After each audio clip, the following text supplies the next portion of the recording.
ত্রিপুরার ঐতিহ্যবাহী কের পুজো, ইতিহাস, কঠোর নিয়ম ও রাজকীয় ঐতিহ্যের মেলবন্ধন। শুভেচ্ছা ত্রিপুরার মুখ্যমন্ত্রীর। মঙ্গলবার থেকে ত্রিপুরায় শুরু হয়েছে জনজাতি মানুষজনদের ঐতিহ্যবাহী ও কঠোর তান্ত্রিক রীতিনীতির কের পুজো। বুধবার সকালে এই পুজোর আনুষ্ঠানিক সমাপ্তি ঘটবে। মঙ্গলবার আগরতলা রাজবাড়ী প্রাঙ্গণে সম্পূর্ণ ধর্মীয় ভাব গাম্ভীর্য এবং রাজকীয় আচার অনুষ্ঠানের মধ্য দিয়ে এই পুজোর মূল পর্ব অনুষ্ঠিত হয়। এই উপলক্ষে ত্রিপুরার মুখ্যমন্ত্রী ডাক্তার মানিক সাহা সমস্ত রাজ্যবাসীকে আন্তরিক শুভেচ্ছা ও অভিনন্দন জানিয়েছেন। কের পুজোয় মূলত কোনো মাটির বা পাথরের মূর্তি থাকে না।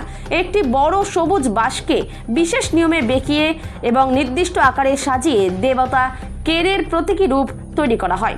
এই বাঁশের কাঠামোটিকে বাস্তু ও এলাকার সুরক্ষাকর্তা হিসেবে পুজো করা হয়। রাজ্য ও সাধারণ মানুষের মঙ্গল সাধন, মহামারী ও রোগবালাই দূর করা এবং প্রাকৃতিক দুর্যোগ ও অশুভ শক্তির হাত থেকে রেহাই পেতেই এই 2.5 দিনের কঠোর ব্রত পালন করা হয়।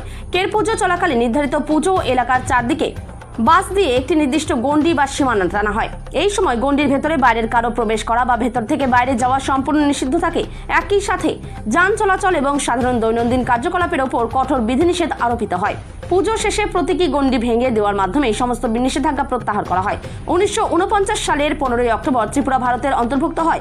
সেই সময় তৎকালীন রাজমাতার সঙ্গে ভারত সরকারের যে চুক্তি স্বাক্ষরিত হয়েছিল, সেই ঐতিহ্য মেনে আজও ত্রিপুরা সরকার কের পুজোর যাবতীয় রাজকীয় পৃষ্ঠপোষকতা ও সমস্ত ব্যয়ভার বহন করে আসছে। ত্রিপুরা থেকে বিক্রম কর্মকারের রিপোর্ট, বিগ নিউজ বাংলা।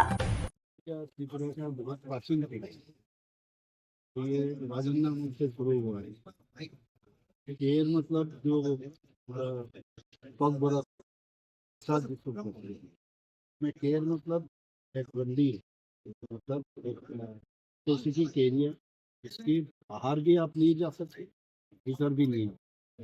इस तरह बहुत टीम से केयर पूजा हमारा सरकार आने के बाद पार्टी आने के बाद पार्टी का सरकार आने के बाद हम लोग जिस तरह उसको मना रहे, पहले कभी इस तरह नहीं मनाया त्रिपुरा में। हमेशा हम लोग मन में प्रथम ही थे कि जिस तरह करते हैं सबका तो अच्छा विश्वास से होता है। हम भी बहुत अच्छी तरह से यहाँ पर करते, तो यहाँ पर नारी का पूजा हो या पैदल का पूजा हो, मणिपुरी का हो, हर जगह में हम जाते हैं। और ये ऐसा भूमि है इसमें एक मिक्स्ड कल्चर का, और हम लोग अपना समझते हैं, कोई भी पूजा होता है अपना समझते हैं, दिल से समझते हैं। तो इसका ये जो तकबर भाषा है इसमें कहते हैं केयर मतलब एक बाउंड्री, और ये बाउंड्री के ना भीतर आ सकते हैं, बाहर भी नहीं जा सकते। और कहा जाता है कि केयर पूजा में वो जो बाउंड्री के अंदर किसी का अगर मृत्यु हो जाए और किसी का अगर जन्म हो, ये शुभ नहीं माना जाता। तो इसलिए किसी प्रेग्नेंट लेडी है पहले से ही इस जो बाउंड्री है उसके बाहर ले आते पहले से, या कोई सपोज का तबीयत बहुत ही खराब है, ओल्ड एज है, उनको भी बाहर रखते हैं ताकि ये अशुभ नाम है। तो इस तरह बहुत सारे कहानी है, हम लोग हर चीज़ मानते हैं। और इसी तरह अभी भी चल रहा है। पहले पैलेस कंपाउंड पूरा त्रिपुरा में होता था, पैलेस कंपाउंड ये वास्तु, इन वास्तु देव का पूजा होता है। तो ये अभी धीरे धीरे कम हो गया, तो अभी राजबाड़ी के स्तर में होता है। तो आज केर पूजा के स्तर पर जो फेस्टिवल है, इसलिए मैं पूरा त्रिपुरावासी को बधाई देना चाहता हूँ, शुभेच्छा देना। এবং এই পুজোটা কেন করা হতো? এটা রাজ আমলের পুজো। খাচ্চি পূজার শুক্লা অষ্টমীতে খাচ্চি পূজা শুরু হয় আষাঢ় মাসে, তারপর 7 দিন পর এই কের পূজাটা হয়। এই কের পুজো, খাচ্চি পুজো 14 দেবতা আর কের মহারাজাদের কুলদেবতার পুজো। এটা কালকে থেকে শুরু হয়েছে রাত 10টায়, আজকে পুজো হবে বিকেলবেলা, ওখানে পুজো হবে বটগাছতলায়, কাল ভোর 5টায় ছেড়ে দেবে কের। পুজোটা কেন করা হতো? এটা রাজ্যবাসীর মঙ্গলের জন্য, দেশবাসীর মঙ্গলের জন্য মহারাজারা করতেন। ঐতিহাসিক পুজো, ঐতিহাসিক পুজো।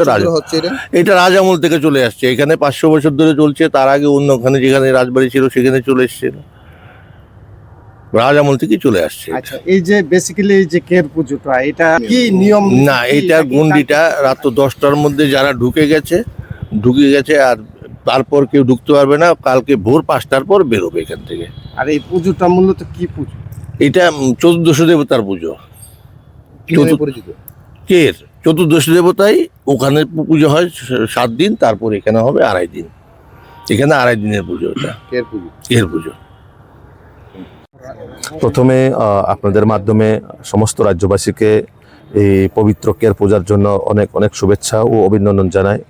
মূলত এই কের পূজার একটাই উদ্দেশ্য, আমরা রাজন্য আমলে প্রচলিত এই কের পূজা, বিশেষ করে আমাদের রাজন্য আমলে রাজবাড়ি বা নিজের যে বাসস্থান সেটাকে সুরক্ষিত করার জন্য, অবশ্য অশুভ শক্তির কাছ থেকে রক্ষা করার জন্য আমরা বিশেষ করে কের পূজা, তথা আমরা বাংলাতে বাস্তু দেবতা যাকে আমরা বলি, এই বাস্তু দেবতার পূজা হয়।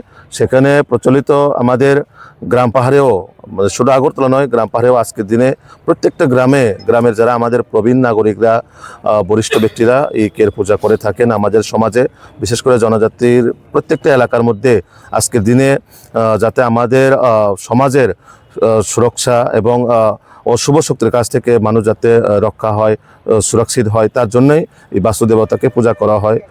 কোনো গ্রামে 7 দিনের একটা নির্দিষ্ট টাইম থাকে, কোনো গ্রামে আবার 1 দিনেরও টাইম থাকে।